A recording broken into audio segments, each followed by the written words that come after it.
Assalamualaikum warahmatullahi wabarakatuh. Pada pertemuan hari ini, saya akan menyampaikan materi tentang jamur atau dalam biologi biasa disebut dengan fungi. Untuk yang pertama adalah ciri-ciri dari jamur. Apa sih yang membedakan antara jamur dengan hewan? Apa yang membedakan jamur dengan tanaman? Kenapa kok jamur ini dimasukkan ke dalam kelompok tersendiri, tidak dimasukkan ke dalam kelompok tanaman atau tumbuhan? Untuk ciri yang pertama, jamur adalah organisme eukariotik. Perlu kita ingat bahwa eukariotik itu adalah suatu organisme yang memiliki membran inti sel. Kemudian merupakan kelompok organisme penyempurnaan dari protista mirip jamur. Nah, untuk ciri yang ketiga, dikenal dengan istilah hamir untuk jamur uniseluler dan cendawan untuk jamur multiseluler. Jadi jamur ini dari yang paling sederhana ke yang paling kompleks itu pertama ada yang namanya hamir, yang kedua ada kapang, dan yang ketiga cendawan. Kalau hamir itu jamur yang ada pada ragi, pada tape ya. Sedangkan untuk yang cendawan, kapang dulu. Kapang itu ada di tempe, di Rhizopus oryzae. Kemudian yang terakhir adalah cendawan. Kalau cendawan itu adalah contohnya jamur yang biasa kita makan, ada jamur merang, ada jamur tiram, dan sebagainya. Jadi untuk hamir ini dia yang uniseluler atau terdiri dari satu sel saja. Kemudian kalau yang cendawan itu terdiri dari banyak sel.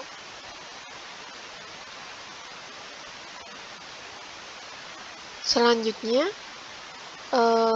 ciri-cirinya si jamur ini kenapa kok tidak dimasukkan ke dalam plantae atau tumbuhan, itu karena dia bersifat heterotrof atau tidak dapat memproduksi makanannya sendiri. Nah kan kalau tumbuhan itu mereka bisa berfotosintesis atau biasa kita sebut dengan autotrof. Nah, karena si jamur ini tidak bisa membuat makanan sendiri, berarti dia tidak memiliki klorofil atau pigmen hijau daun. Kemudian ditemukan dalam beragam warna, tidak ada yang berwarna hijau. Berperan sebagai dekomposer atau pengurai. Jamur-jamur ini, meskipun ada beberapa jamur yang beracun ya, jangan beranggapan bahwa mereka itu tidak ada fungsinya. Semua organisme yang ada di planet bumi ini, mereka memiliki fungsi masing-masing. Kalau jamur ini dia berperan sebagai dekomposer atau menguraikan bahan organik menjadi anorganik. Nah nanti bahan organiknya itu dapat dimanfaatkan oleh organisme lain, seperti itu. Kemudian jamur itu tersusun dari hifa-hifa. Hifa itu artinya benang. Untuk struktur tubuh jamur, ini untuk struktur tubuh jamur yang termasuk dalam kelompok cendawan ya, yang multiseluler. Ada tudung atau pileus, kemudian ada lamela atau gills. Lamela itu seperti lembaran-lembaran. Kemudian ada cincin atau anulus, ada tangkai buah, kemudian ada miselium. Jadi kalau hifa itu benang-benang yang menyusun si jamur, nanti hifa itu akan saling menjalin, saling bertumpuk-tumpuk gitu, dia akan membentuk miselium. Kemudian di sini ada sekat-sekat pada hifa, itu namanya septa atau sekat. Di dalam hifa itu nanti akan ada inti sel atau nukleusnya. Nah, untuk klasifikasi jamur, kita langsung saja ke klasifikasi jamur berdasarkan reproduksi seksualnya. Jadi, jamur itu nanti dibedakan menjadi 4 kelompok. ada zigomycotina, kemudian ascomycotina, ada basidiomycotina, dan yang terakhir deuteromycotina. Kita bahas yang pertama dulu. Penamaan jamur-jamur ini didasarkan pada spora seksual. Jadi diingat lagi ya, kalau seksual, reproduksi seksual itu berarti nanti akan ada pertemuan antara gamet jantan dan gamet betina, atau sel kelamin jantan dan sel kelamin betina. Untuk zigomycotina itu reproduksi seksualnya menggunakan zigospora. Diingat bahwa penamaan jamur ini berdasarkan reproduksi seksualnya. Yang pertama menghasilkan zigospora, tubuh multiseluler, hidup di darat, dan saprofit. Kemudian saprofit ini artinya dia memakan sisa-sisa makhluk hidup. Nah, zigomycotina ini dia hifanya tidak bersekat. Kalau yang reproduksi aseksual atau vegetatif itu dengan sporangiospora, untuk yang generatif itu dengan konjugasi hifa plus dan hifa minus akan menghasilkan zigospora. Jadi yang generatif ini adalah nama lain dari reproduksi seksual. Nanti pasti akan ada gamet jantan dan betina yang saling bertemu.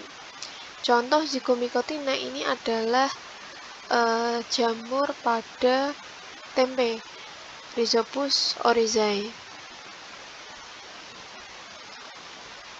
Nah, ini untuk proses reproduksi seksual dan aseksual. Diingat kalau seksual berarti nanti akan ada pertemuan antara gamet jantan dan gamet betina. Kalau aseksual berarti nanti tidak akan ada pertemuan antara gamet jantan dan gamet betina. Nah, yang pertama, jadi kalau di jamur itu belum dibedakan antara mana hifa jantan dan hifa betina. Jadi untuk membedakan hanya ada hifa plus dan hifa minus. Nah, di sini pada zigomycotina bisa kita lihat ya, di hifanya itu dia tidak ada sekatnya. Nanti kita bedakan dengan kelompok jamur lain. Di sini hifanya tidak ada sekat, hifa positif dan hifa negatif itu nanti akan melebur. Nah, ketika sudah melebur itu nanti akan mengalami plasmogami. Kalau yang pertama, sebelum plasmogami itu ada namanya singami. Singami itu berarti antar dinding selnya si hifa ini saling menyatu. Kemudian kalau plasmogami itu artinya cairan selnya, cairan sel pada hifa itu nanti saling menyatu. Berarti semakin masuk ya, awalnya dinding selnya menempel dulu, kemudian setelah menempel, menyatu, kemudian cairan selnya yang akan bercampur. Kemudian nanti di tengah-tengah hifa itu akan terbentuk struktur seperti ini. Ada struktur ini, di mana struktur itu adalah merupakan zigosporangium yang masih muda. Nah, ini zigosporangium yang masih muda. Kemudian nanti akan berkembang menjadi zigosporangia ini. Kalau ini gambar secara visualisasinya ya, ini digambar bukan yang sebenarnya. Kemudian yang gambar sebenarnya hasil pengamatan di mikroskop itu yang ini. Jadi ini hifa, ini zigosporangia. Ini merupakan reproduksi seksual dari zigomycotina. Kemudian nanti akan mengalami karyogami. Karyogami itu adalah penyatuan inti sel. Jadi inti selnya hifa plus dan hifa minusnya itu akan menyatu membentuk diploid nuklei. Diploid itu berarti nukleusnya nanti jadi ada 2 set atau 2 N. Ini ya, haploid itu cuma 1 N. Diploid itu ada 2 N atau 2 set kromosom. Kemudian nanti si nukleus yang diploid ini akan mengalami meiosis atau pembelahan. Pembelahan menjadi ada sporangium, di mana nanti sporangiumnya itu akan menghasilkan spora. Nah, spora ini atau disebut sporangiospora ini merupakan reproduksi aseksual.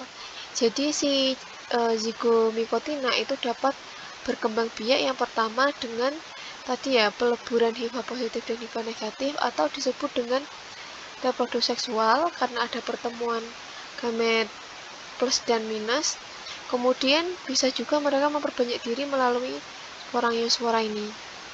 Itu kan tadi tidak ada pertemuan antara yang ini ya, yang mulai spora ini dia tuh ketika udah jadi spora, sporanya itu akan langsung tumbuh jadi hifa. Jadi tidak perlu ada peleburan antara HIV positif dan HIV negatif. Itu bedanya antara yang aseksual dengan yang seksual.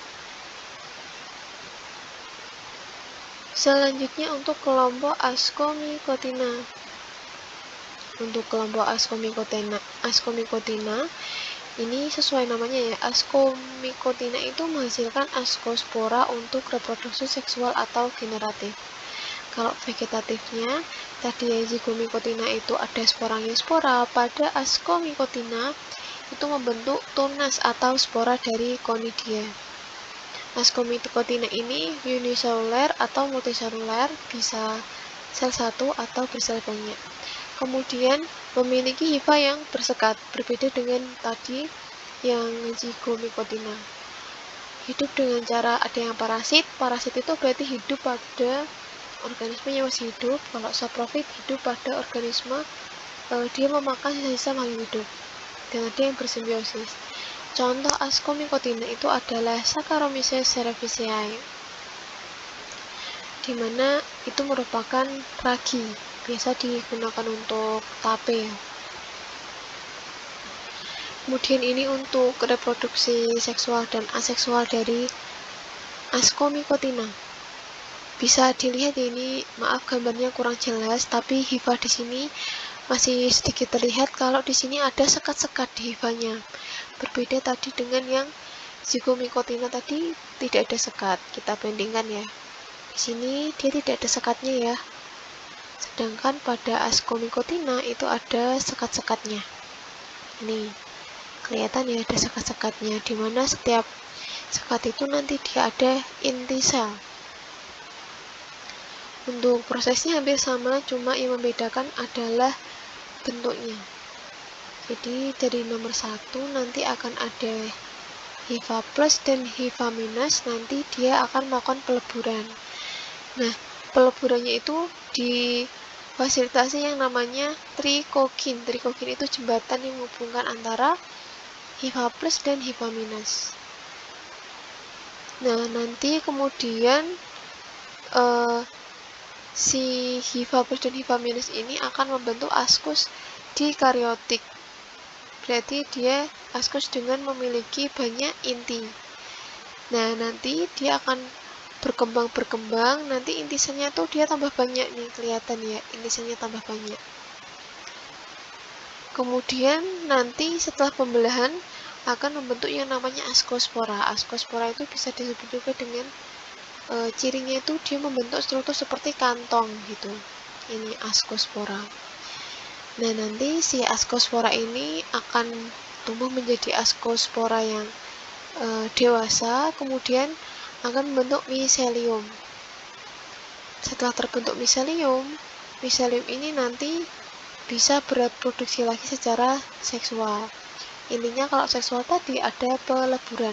Sedangkan kalau yang aseksual itu dia dari spora yang membentuk conidia, kemudian dari conidia membentuk miselium.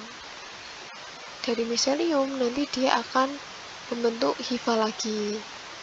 Gitu. Itu untuk yang reproduksi aseksual dan ini reproduksi seksual. Selanjutnya adalah Basidiomycotina. Dia menghasilkan basidiospora untuk reproduksi yang seksual. umumnya berupa jamur makroskopis, berarti dapat dilihat secara kasat mata, berupa jamur multiseluler. Contohnya adalah Volvariella volvacea atau jamur merang. Jamur tiram, jamur kuping itu juga masuk ke Basidium nicotina. Nah, untuk selain Zygomycotina itu semua hifanya bersekat ya. Di sini kita lihat sekatnya kelihatan jelas. Ini tadi yang Basidium nicotina itu berarti dia punya tubuh buah. Untuk reproduksi seksual, pasti ini tadi ada hifa positif dan hifa negatif, mengalami plasmogami atau peleburan plasma sel atau cairan sel, sehingga akan membentuk dikaryotik miselium, yaitu miselium dengan 2 inti sel. Ini bisa kita lihat setiap sekat itu ada 2 inti sel. Setelah itu nanti akan membentuk badan buah. Ini nggak kelihatan ya. Jadi ini tadi di lamela-lamelanya di tubuh buah si jamur itu nanti dari dikaryotik miselium akan membentuk basidia. Basidia itu struktur tubuh jamur, dimana pada bagian itu nanti akan mengalami karyogami atau penyatuan inti sel. Jadi nanti di sini sama inti selnya juga akan menjadi yang tadinya 1N menjadi 2N karena ada diploid nuklei atau nukleus diploid dengan 2N. D itu artinya 2. Nanti dari nukleus yang diploid ini akan mengalami pembelahan sehingga akan membentuk basidiospora. Dari basidiospora itu nanti akan bisa tumbuh berkecambah menjadi hifa lagi dan seterusnya. Yang terakhir adalah Deuteromycotina, di mana ini adalah jamur yang fungi imperfecti atau jamur tidak sempurna karena dia itu belum diketahui reproduksi seksual. Kalau yang lainnya tadi kan sudah diketahui ya reproduksi seksualnya sesuai dengan namanya. Zygomycotina berarti reproduksi seksualnya adalah zygospora. Ascomycotina reproduksi seksualnya berarti ascospora. Basidiomycotina berarti reproduksi seksualnya adalah basidiospora. Nah, kelompok Deuteromycotina ini adalah kelompok jamur yang belum diketahui reproduksi seksualnya. Nah, kalau misal nanti suatu saat ada kelompok jamur Deuteromycotina, berdasarkan hasil penelitian itu nanti ternyata udah diketahui nih, ternyata si jamur X ini bisa bereproduksi seksual dengan spora ini. Itu dia nanti akan dikeluarkan dari kelompok Deuteromycotina dan dimasukkan ke kelompok jamur yang sesuai. Contohnya itu adalah jamur oncom. Sebelumnya itu belum diketahui pembiakan secara seksualnya. Dia dinamakan Monilia cytopila. Tapi setelah diketahui ternyata tuh dia bisa membentuk ascospora. Dia namanya diganti menjadi Neurospora stopila, dimasukkan ke dalam Ascomycotina. Itu untuk